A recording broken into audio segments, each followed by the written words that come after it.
Good afternoon, Your Honor. Don Silva on behalf of the people, PA 7439. Nicholas Darren on behalf of the defendant, Mr. Martin, who appears before us via Zoom. Mr. Martin, if you could unmute yourself, state your name for the record.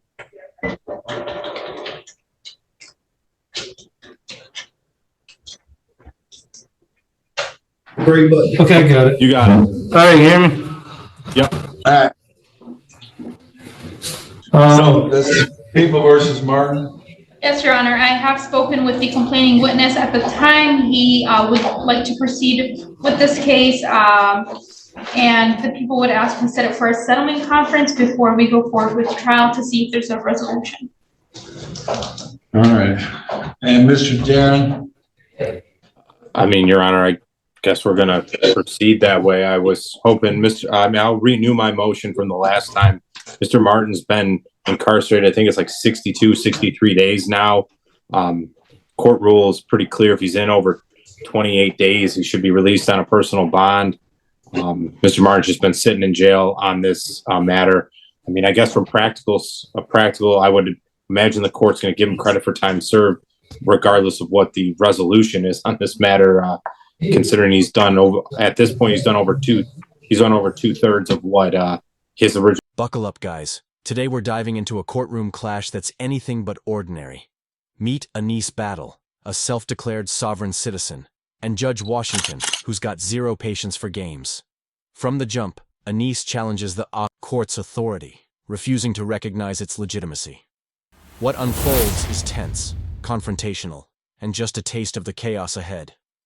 This isn't your average eviction hearing. This is verbal warfare disguised as legal process. Sentence would be, we're not going to accept an offer on this. And I guess we'll just set it for a settlement conference then, if that's what sister counsel wants. And Your Honor, it's I know this case has been going on for a while. Personal bonds. That's correct. The issue here is that him and the victim are brothers. They live at their family First, home. I want to deal with the whole bond thing. Yes. His bond is $2,500 personal. So I think the issue with that is I was having a cover last week, but per the notes, if you recall, you ordered him not to return back to the property because there's a no contact order in place. 2 weeks ago, when Mr. Brother Counsel appeared for the first time on this case, I believe I agree, and that's when the bond was changed. But Mr. Martin, Judge Kirsten, yes.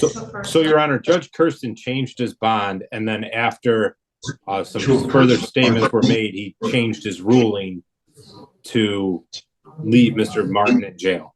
And that's because Mr. Martin made comments about returning back to the location, the home where the victim lives. And to my knowledge, per my conversation with Mr. Martin, the victim today, he indicated he'll be leaving the hospital, returning to that house tomorrow. Right. All right. So I'm going to. I mean, I have no objection. Mr. Martin, listen, you understand? I wasn't here. Judge Kirsten, the original bond was $2,500 personal. Then he said it at $2,000 cash because of the alleged violation that says it says need to set a hearing on violation ASAP. I don't know if there was I don't see anything on whether there's an alleged viation of the bond condition. Is that right? Not an alleged violation. He made a comment about it. That he'll return back to the house. This is why something. All right, so you understand you can't go to that house while you're on that. That's while the bond's in place. You understand that? Stay somewhere else. You understand that? No, I do not understand, and I gotta stand up. First, I have nowhere else to go. Okay, so that's why I must return back there. And guys, now things get even messier. Judge Washington lays down the law, making it clear the court's not here to debate conspiracies. But Anis digs in deeper, spouting sovereign rhetoric and demanding proof the court has jurisdiction. Her tone? Combative. Her strategy? Total disruption. And you can see the judge's patience wearing thin. This isn't about rights anymore. It's about control, and both sides are trying to claim it. Objections duly noted. You have very, very highly competent counsel. So, let's let your counsel speak on your behalf. And so he already did. He made a motion. Well, Judge, he's speaking on behalf of that. Stop interrupting me, sir. I'll just hold you in contempt of court for 90 days, and then you can just sit there anyway for it. Stop interrupting. Your Mr. Darren made a motion to set this for a personal bond. I'm going to set your bond at $2,500 personal. No contact with the victim or the victim's home location. And if you show up at that location and violate my bond, you can be held in contempt of court. Just want to make sure you understand that. I'm just telling you that right now. So I'm setting your bond at $2,500. I'm granting the defendant attorney's motion. And the bond's $2,500 personal. No contact with the victim. And no leaving the state of Michigan without the consent of the court. I got something to say. And you have a right to remain silent, and anything you say can be used against you, and you already have an attorney who's talking on your behalf, and I've already granted his motion and changed the bond to personal, so. Hey, well, I have something to say in response to that. See everybody at trial. I have something to say in response. We'll see everybody at trial. Mr. Your Honor, Darren, do you have any- response. Mr. Darren, do you have anything else further? Your Honor, are we going to set it for a settlement conference, or are we just going to set it straight for a trial? Sure, I'll set it for a settlement conference, and then a week later it'll be the trial. All right.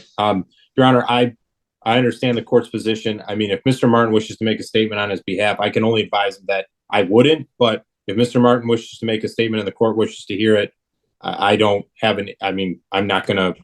I'm advising him not to say anything. But Mr. Martin, if the judge wants to hear it, if he's allowing it, then I'll step aside and let you state it. Mr. Martin, I've already granted your attorney's motion to set the bond at $2,500 personal. So if you have some other statement you want to make, I'm just going to reassure you again that you have the right to remain silent. Plus, your attorney's already said that, hey, you know what, it's probably a good idea to just do so. But go ahead. Yes.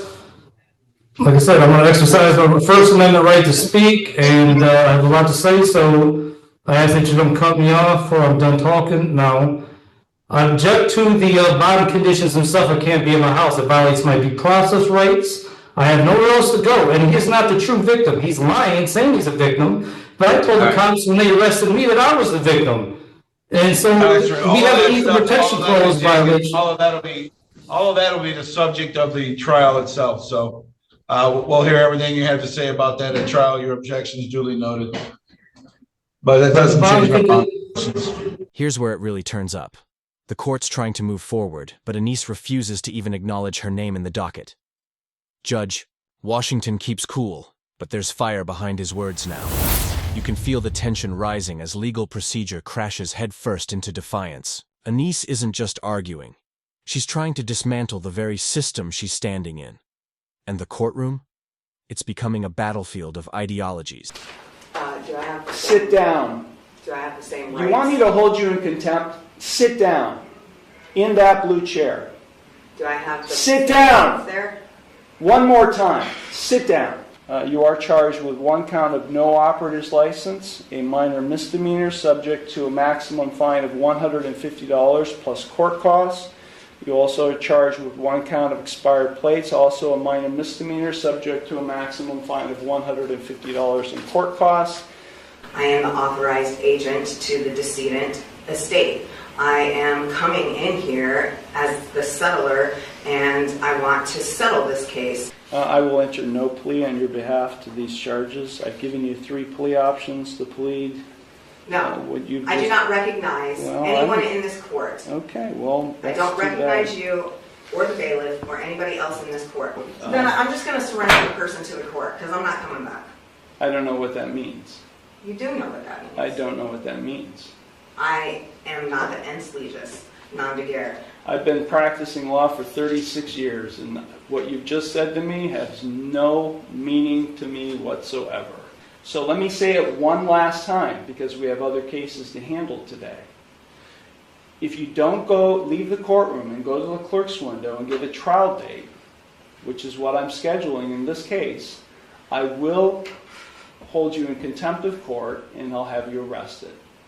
You either go to the clerk's window now and get a trial date, or I'll have you taken into custody now. You got it? Now it's a full-on standoff. The judge calls for order, but Anise escalates, accusing the court of fraud and questioning the legal basis of the eviction. Her logic spirals into anti-government jargon, while the court fights to keep the hearing grounded.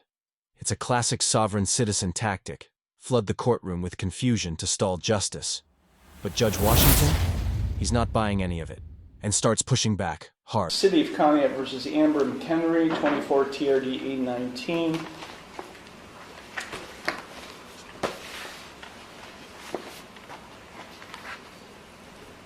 Ms. McHenry entered no plea to charges of no operator's license and expired plates, each of which is a minor misdemeanor, on December 17th, 2024. I scheduled it for a bench trial for January 8th of 2025. Ms. McHenry was given notice of that bench trial. I have a signed receipt in the file showing she got notice of that bench trial. Present on January 8th, 2025 was the law director along with a police officer. Ms. McHenry failed to appear. As a result of her failure to appear, I issued a warrant for her arrest. That was January 8th. It's now over a month later, February 11th, and Ms. McHenry is now turning herself in on the warrant. She's in the courtroom, and she is without an attorney. Ms. McHenry, why were you not here on January 8th of 2025? I have a question about the case. Ms. McHenry, sit down. This is not your courtroom. Sit in that chair.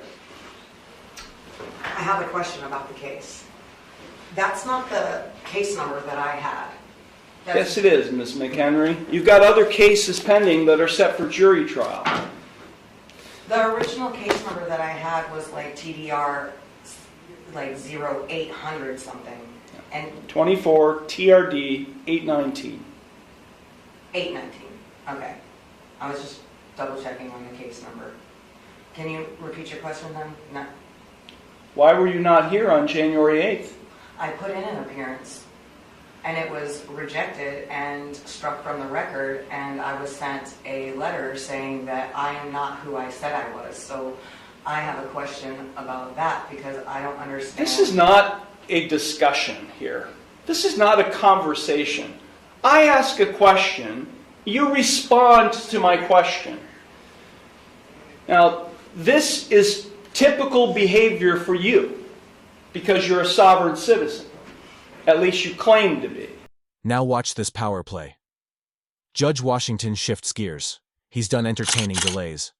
The court tries to resume regular proceedings, but Anise's interruptions only intensify. This isn't just resistance. It's a tactic to derail and delay. The judge begins making rulings despite the chaos, showing he won't let courtroom antics hijack justice. You can feel the shift.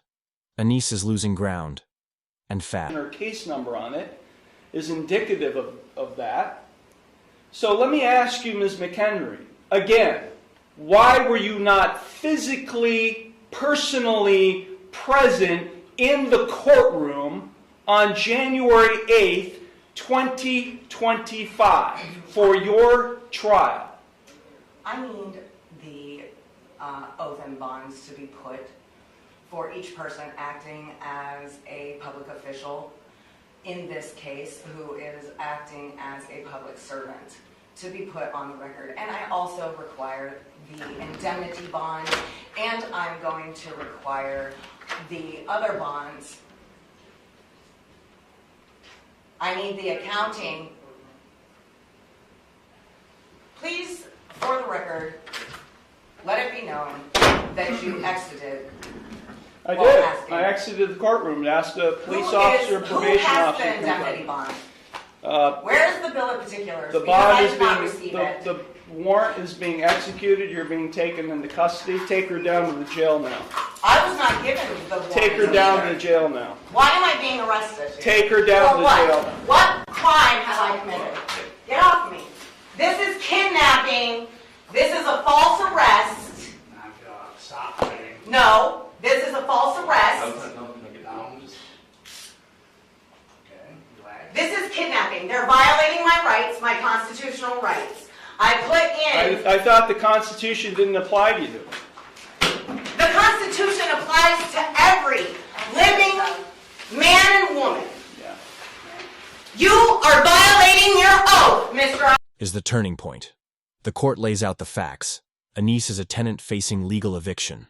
But instead of responding to the claims, she pivots into a sovereign script, rejecting all legal terms and dodging accountability. It's a moment of legal theater, but the judge stays locked in. The court's authority isn't up for debate, and you can sense the hammer about to fall. The law is reasserting itself, and it's about to get Frederick Falcon versus James Larry Warnke. Give this to the judge, sir. Mr. Falcon, this is your case. So what is it you're asking for the court? We purchased a house through tax deduction, and we're just asking occupants to vacate the property. A tax foreclosure sale? Yes, sir. Okay, I see a copy of your sheriff's deed. You had it attached to the petition, and you purchased this on the first Tuesday of November, is that correct? Yes, sir. Okay, and after you purchased the property, I guess you realized it was occupied, and you served a notice to vacate. It says hand delivered. Just with us know. And by hand delivered, do you mean you actually handed it to him? We tried to. There's a lot of signage up at the property. It's very intimidating. Gun, don't trespass, knocked on the door, left the letter. Where did you leave it? Front door. It says hand delivered. Okay, but you didn't hand it to anyone, No one refused to answer. sir? No one answered. No No one one answered. answered. So you just stuck the notice on the outside of the Stuck door? in the door. In the door, not on the inside of the door. Through the crack. Through the Went crack. in the house. Went in the house. Okay, let me hear from you. I never did see it, Okay, but but what's your opposition to this eviction? I've got an unrebutted affidavit I sent to the Albert Uresti tax assessor around 2021. He didn't rebut it. So an unrebutted affidavit, as far as I know, it's a maxim of law. It stands as the truth of the matter. The truth of the matter is I don't know property taxes because The courtroom is done playing games. Judge Washington rules decisively, cutting through the noise. Anise is still firing off sovereign buzzwords, but the court's focus is sharp. This is an eviction case, and nothing she says is stopping the judgment. Her strategy, stall and confuse, has collapsed. What remains is the law, unshaken and unmoved. The drama may be loud, but justice speaks. not subject to, only real estate is subject to income, property taxes. So that's what I couldn't understand, how they just went around an unrebutted affidavit like it was nothing. Okay, so what you have is an issue of title, and I don't have authority to hear any issues of title. Okay? Not within my jurisdiction. You'd have to do that in a different courtroom, okay? But for today's purposes, you got very lucky because the way you served the notice to vacate doesn't comply with Texas law. You can't just stick it in the door. Okay. You have to put it on the inside of the main entry door. You have to look at Texas Property Code, What do we do? Section 24. What if we do if he's not answering or not? Well, that's what I'm telling you. Either hire an attorney or read Texas Property Code Section 24, and it's very specific as to how the notice has to be delivered. Now, the law is clear. It has to be delivered in certain ways, but it doesn't say they have to actually receive it. Okay? Yes, sir. Because I've had people say, I emailed it. Well, that didn't count under the law. You know, there's ways you have to serve it. And based on your testimony as to how you served it, it's not one of the legal ways to serve the notice to Would I vacate. be able to serve the notice? And this is the end game. Judge Washington gives his final ruling, ending the hearing with firm clarity. Anise tries one last time to derail the process, but it's over. No amount of sovereign arguments or courtroom theater could change the facts. This trial shows the clash between fringe beliefs and real-world law, and in this courtroom, law wins. Like the video, subscribe to the channel, and we'll see you in the next video. You're gonna have to start over. So I would suggest we speak with our attorney about your title issue, if that's gonna be your. I've got another unrebutted affidavit here called the executor's entitlement land title, where I own the land Okay, under that Again, house. I cannot determine who owns the land. I can only determine who has the superior right to immediate possession. That's the only issue before this court. Well, hey, That's the only issue I can address. let me stop all this then. Let me just give him the house. I've already vacated. I've got another place to live. And I just want to settle this. After the reset that's coming up, we're going to have a global reset. I'm going to get the house back because I own the land. Okay. I'm a sovereign principal. I'm not a U.S. citizen. U.S. citizens can't own land. Yes, On a deed, a Texas deed, it says they're a tenant in peaceful possession. A renter, I'm not a renter. I own the land. And I don't own the house. He supposedly does because they just